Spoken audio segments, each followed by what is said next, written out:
11 signes annonciateurs d'une rupture amoureuse. Alors, bien souvent, messieurs, dames, il y a des signes avant-coureurs qu'une rupture se trame. Il y a des signes avant-coureurs que votre couple est au bord de la rupture. Bien souvent, on est aveuglé soit par son niveau d'intérêt, soit parce qu'on juge l'autre trop acquis ou trop acquise. On se dit qu'il ne partira jamais. Et bien souvent, malgré tout un tas d'avertisseurs, lorsque la rupture survient, vous êtes étonné. C'est un peu un électrochoc. Pour vous, la rupture est brutale. Et pourtant, ça fait des semaines, voire des mois, que justement, votre couple partait à la dérive, que votre couple allait vers la rupture. Alors, dans cette vidéo, on va voir 11 signes, mais avant d'aller plus loin, c'est le moment pub. Je vous propose de vous abonner à ma chaîne, comme ça vous recevrez toutes mes vidéos, et de mettre le petit pouce en l'air qui fait toujours plaisir. Et le premier signe qui me paraît évident, c'est au-delà des disputes, des frictions récurrentes, bien évidemment, c'est que le je remplace le nous. Le couple, c'est la construction d'un nous. Et justement, lorsque la rupture se prépare, eh bien, il y a une réappropriation du jeu. Votre partenaire va commencer à faire des activités sans vous. Votre partenaire va se projeter à nouveau sans vous. Votre partenaire ne va plus vous demander des conseils. Va vous exclure de sa vie. Et ça, c'est un signe très frappant que la rupture amoureuse se trame. Le deuxième signe, c'est le besoin d'espace, le besoin d'intimité, le besoin de se retrouver, entre guillemets, sans vous, de souffler. L'autre, par sa présence, peut nous exaspérer parfois, même s'il ne fait rien de mal, même s'il n'y a rien à lui reprocher à ce moment-là. Eh bien, avec la promiscuité, avec la routine, avec les incompréhensions nombreuses, eh bien, il y a un besoin d'espace. Et vous verrez que dans ce cadre-là, votre partenaire va de plus en plus trouver des excuses pour sortir du domicile conjugal.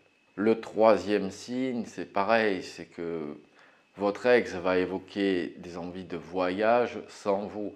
J'ai besoin d'aller à la mer, j'ai besoin de vacances, j'ai besoin de partir, etc. Encore une fois, sans vous concerter. Vous sentez bien que là, encore une fois, il n'y a plus de nous, il y a uniquement du jeu. Alors, tous les signes que je vous énonce, il faut les regarder en cluster, en grappe. Si vous en avez un une fois, on peut être fatigué, on peut être énervé.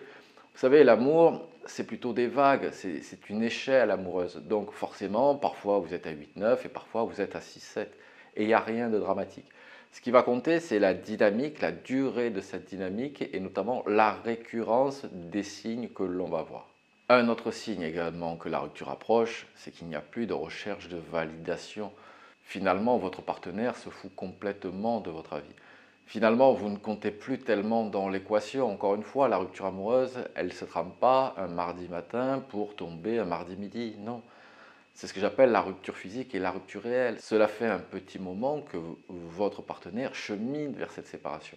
Alors pour vous, souvent, vous pensez que c'est ce qui s'est passé là, il y a les 2-3 jours. Non, le vase s'est accumulé, le vase est plein. Et lorsque sonne la séparation, ce n'est pas forcément pour la dernière petite action qui a fait déborder le vase, mais bien parce que le vase était plein et cela depuis un petit moment. Donc finalement, si vous ressentez votre partenaire qui est las, soit de sauver votre couple, soit même de toutes les actions que vous pouvez faire de bien, c'est que vous avez un partenaire qui chemine très sérieusement vers la séparation.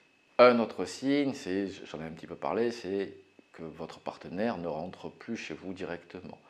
Votre partenaire va trouver des prétextes pour justement, il y a une fuite finalement du couple. Soit trouver des activités, soit voir des amis où les conjoints ne sont pas invités. Mais ça, encore une fois, c'est soudain. Si c'était depuis le début, il n'y a aucun souci. Mais si vous sentez justement qu'il y a une fuite du couple de la part de votre partenaire, c'est également lorsqu'il n'y a que des moments de complicité, c'est qu'avec d'autres personnes. Jamais quand vous êtes tous les deux, c'est qu'il y a une fuite de couple et donc la personne prépare sa sortie ou en tout cas songe à la séparation. Également, un autre signe, c'est une volonté d'être en tout cas beaucoup plus seul ou de faire des activités sans le couple. Encore une fois, dites-vous bien que le couple, c'est la construction de nous. Aller vers la rupture amoureuse, c'est se réapproprier le jeu. Et là, on est clairement dans ce cadre-là. Votre partenaire aura besoin, comme je vous l'ai dit, d'espace tout à l'heure, aura besoin d'être un peu plus seul, ou en tout cas un peu plus sans vous. Finalement, votre partenaire, c'est ça que vous devez comprendre, se dit que vous ne pourrez pas répondre à ses besoins, ses attentes, ses envies, finalement qu'il y a trop d'incompréhension. Votre partenaire peut être sincère en vous disant que vous n'avez pas de défaut apparent finalement, mais c'est juste que votre partenaire, pardon, qui deviendra votre ex, ne vibre plus avec vous. Donc si vous sentez ce besoin d'être seul, et même vous, si vous êtes observateur, vous sentez ce sentiment de solitude. Vous êtes ensemble, mais finalement, il y a un fossé émotionnel qui s'est créé. On se quitte parce qu'on n'est plus complice. On se quitte parce que finalement, on n'a plus de projet à deux. Notre association de couple n'a plus de but. Et c'est pour ça que l'on se quitte. Un autre signe, c'est une reprise en main soudaine et brutale, une reprise en main physique et vestimentaire, qui est pour tout sauf pour sauver votre couple. Là, clairement, c'est que votre partenaire se remet sur le marché de la séduction, est en train de jauger les possibilités, que ça se fasse de manière consciente ou inconsciente. Si vous sentez qu'il y a une reprise en main vestimentaire et physique, mais que, encore une fois, ce n'est pas pour sauver votre couple, ce n'est pas pour relancer la complicité, le désir et l'attraction, mais uniquement votre partenaire vous dira que c'est pour lui ou pour elle, sachez clairement que cette personne est en train de jauger le marché de la séduction et donc de se remettre en valeur. Un autre signe que la rupture se trame, c'est un besoin de changement, de projet. C'est bien souvent pour ça, ce que vous appelez la crise de la quarantaine, bien souvent pour ça, pardon, que finalement on a avancé sur des projets lors de notre première moitié de vie, et généralement les enfants, la maison, la carrière professionnelle, etc. Et maintenant, qu'est-ce qu'on va faire de cette deuxième vie? Et donc là, vous allez avoir un partenaire qui va vous parler de changement, de projet, etc. Traduisez, votre ex n'est pas très bien et n'a pas encore trouvé quelle était la cause de ce mal-être. Et je peux vous dire que le prochain changement qui interviendra, si vous ne faites rien malheureusement, ça sera de partenaire que justement votre femme ou votre homme voudra changer. Un autre signe également que la rupture est proche, c'est qu'il y a de la rancœur sur les dossiers du passé. Il y a même du sarcasme finalement entre vous. Finalement, ce qui était de la taquinerie, qui était du jeu, ce sont des dossiers qui sont accumulés sur ce que tu m'as fait en 1992 et toi en 2006, mais toi tu m'as mal parlé en 2008. Bref, vous devenez des caisses enregistreuses de tous les défauts, de tous les mauvais comportements qu'a pu avoir votre partenaire. Et là, c'est un signe frappant que la rupture se trame, puisque on est maintenant limite, non pas dans du mépris, mais on est sur la défensive. On n'est clairement plus dans la même équipe. Un autre signe également que la rupture se trame, c'est qu'il y a une tierce personne qui comprend votre partenaire. Au début de la relation, vous vous compreniez, vous étiez limite les meilleurs amis du monde. Mais maintenant, avec le temps, il y a, comme je l'ai dit, un fossé émotionnel qui s'est creusé entre vous. Et donc, il y a une tierce personne qui comprend votre partenaire, qui devient son ou sa meilleure amie, avec qui votre partenaire a envie de passer de plus en plus de temps.